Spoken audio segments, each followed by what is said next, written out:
ఒక పొలంలో ఒక చిన్న పక్షి గూడు కట్టుకొని పిల్లలతో జీవించేది. కొంతకాలానికి పంట కోతకు వచ్చింది. ఆ పక్షి పిల్లలు ఆ పొలం విడిచి వెళ్ళిపోయే సమయం వచ్చింది. ఒకరోజు తల్లి పక్షి ఆహారం కోసం బయటకు వెళ్ళినప్పుడు రైతు అన్న మాటలు ఆ పక్షి పిల్లలు విన్నాయి. ఆ రైతు తన స్నేహితుడితో కలిసి కోతలు పూర్తి చేయాలి అని అన్నాడు. తల్లి పక్షి వచ్చాక ఆ విషయం చెప్పాయి. అప్పుడు తల్లి పక్షి ఏం కాదు, ధైర్యంగా ఉండండి, రేపు కోతలు జరగవు అని చెప్పింది.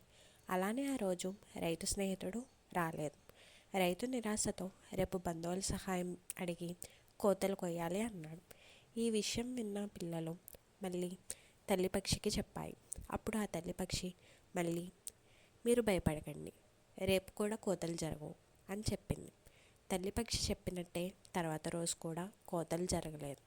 ఆ రోజు రైతు రేపు నేనే కోతలు కొయ్యడం మొదలుపెట్టాలి అని అనుకున్నాడు. ఆ విషయం తల్లి పక్షితో చెప్పగానే ఇంకా మనం ఇక్కడ ఉండడం కుదరదు, మనం వెళ్ళిపోవాలి అని అంది. అప్పుడు పిల్లలు అడిగారు, మొదటి 2 సార్లు చెప్పినప్పుడు కోతలు జరగవు అన్నావు, మరి ఈసారి ఎందుకు వెళ్ళిపోవాలి అని అంటున్నావు అని అడిగాయి. అప్పుడు ఆ తల్లి పక్షి ఇలా అంది, మొదటి 2 సార్లు ఆ రైతు వేరే వారి సహాయంతో కోతలు పూర్తి చేయాలని అనుకున్నాడు. ఇప్పుడు స్వయంగా తాను చేసుకోవాలి అనుకున్నాడు. కాబట్టి ఈసారి అది జరుగుతుంది. అంటే మనం ఎప్పుడైతే ఎదుటి వారిపైన ఆధారపడతామో అప్పుడు మన పనిలో విజయం సాధించలేం.